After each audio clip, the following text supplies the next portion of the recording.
Selamat pagi anak-anak, apa kabar anak-anak pada pagi hari ini? Semoga semuanya dalam keadaan sehat dan tetap semangat ya anak-anak.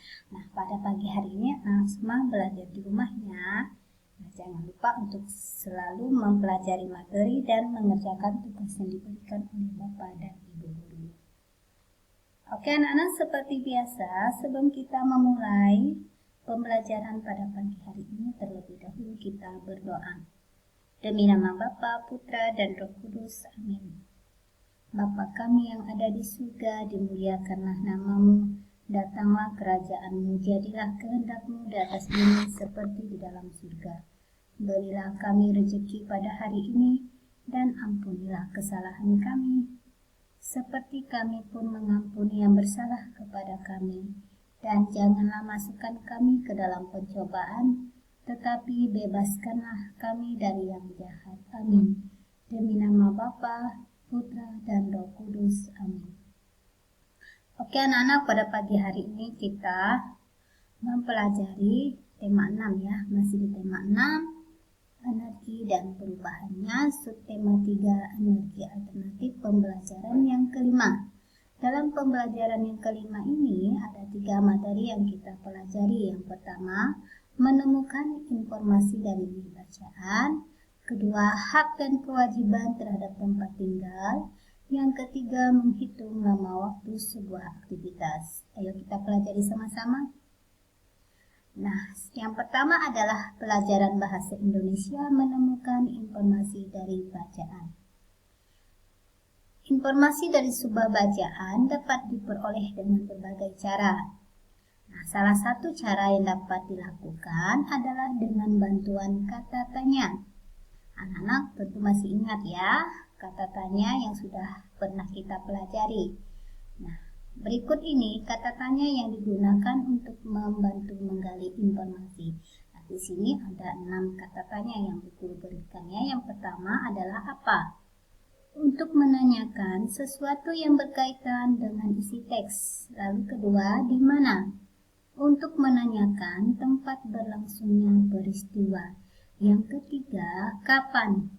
Untuk menanyakan waktu terjadinya sebuah peristiwa. Keempat, siapa? Untuk menanyakan orang-orang atau pihak yang terlibat. Kelima, mengapa? Untuk menanyakan sebab terjadinya sesuatu. Yang keenam, bagaimana?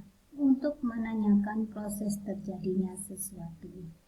Nah, anak-anak bisa berlatih membuat kata tanya sendiri ya, berdasarkan kalimat anak-anak dengan kalimat yang sederhana.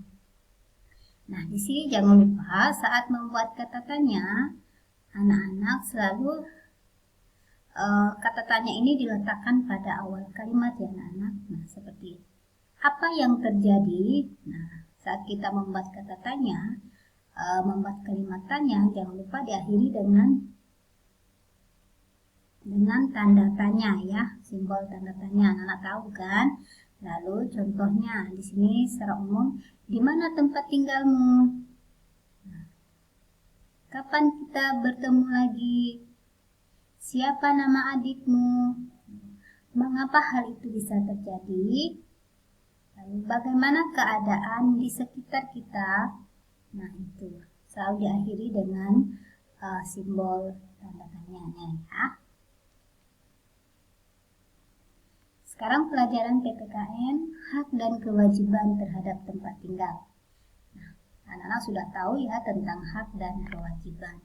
Nah, hak ini adalah sesuatu yang kita dapatkan. Lalu kewajiban ini adalah sesuatu yang kita kerjakan atau kita lakukan. Hak dan kewajiban harus dilakukan secara seimbang ya anak-anak.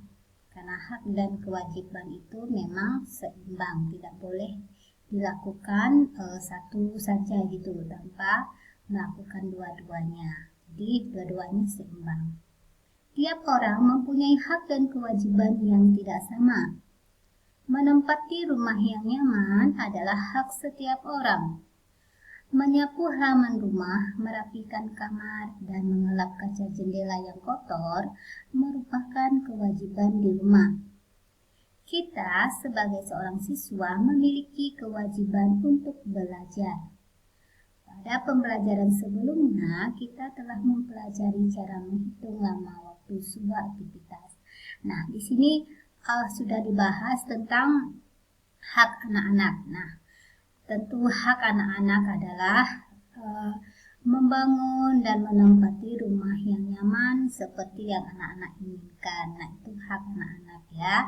Lalu setelah rumah itu ditempati, maka kita juga memiliki kewajiban untuk menjaga dan merawat rumah tersebut dengan seperti ini, menyapu halaman rumah, merapikan kamar, mengelap kaca jendela yang kotor, dan lain-lainnya ya, yang berhubungan dengan rumah. Nah, menjaga rumah tersebut supaya tidak mudah kotor atau rusak, yaitu kewajiban kita. Nah, seperti itu ya anak-anak, dan jangan lupa bahwa kewajiban utama anak-anak sebagai pelajar apa yo? Kewajiban anak-anak sebagai pelajar adalah belajar. Seperti itu. Selanjutnya, pelajaran matematika menghitung lama waktu sebuah aktivitas. Malam hari, Edo belajar matematika dan PPKN. Masing-masing mata pelajaran dipelajari selama 1 jam.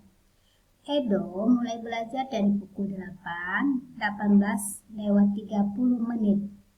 Nah, pukul berapa Edo selesai belajar? Nah, 18 lewat 30 menit di sini maksudnya adalah jam 6 lewat 30 menit ya anak-anak, atau setengah 7 malam. Jawabnya, jika setiap mata pelajaran dipelajari selama 1 jam, maka 2 mata pelajaran dipelajari selama 2 jam. Nah, 18, 30. Lalu ditambah 2 jam ya anak-anak. Karena masing-masing tadi 1 jam. Sedangkan di sini Edo belajar matematika dan PPKN. Jadi Edo belajar matematika 1 jam, PPKN 1 jam. Jadi totalnya 2 jam. Nah, 2 jam. Ini ya, caranya dengan ditambah. Jadi di sini kita carinya seperti ini. 0 tambah 0 tetap 0. 3 tambah 0, 3. 8 tambah 2, 10 simpan 1 ya anak-anak. Nah, di sini 0, nanti di sini menjadi 2.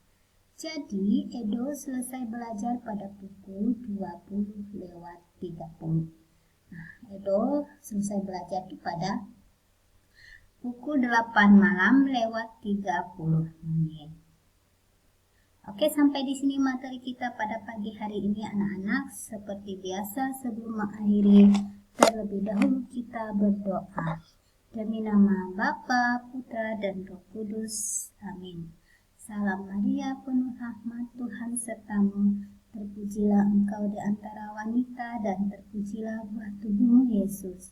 Santa Maria, Bunda Allah, doakanlah kami yang berdosa ini, sekarang dan waktu kami mati. Amin. Demi nama Bapa, Putra, dan Roh Kudus. Amin. Selamat pagi dan Tuhan memberkati.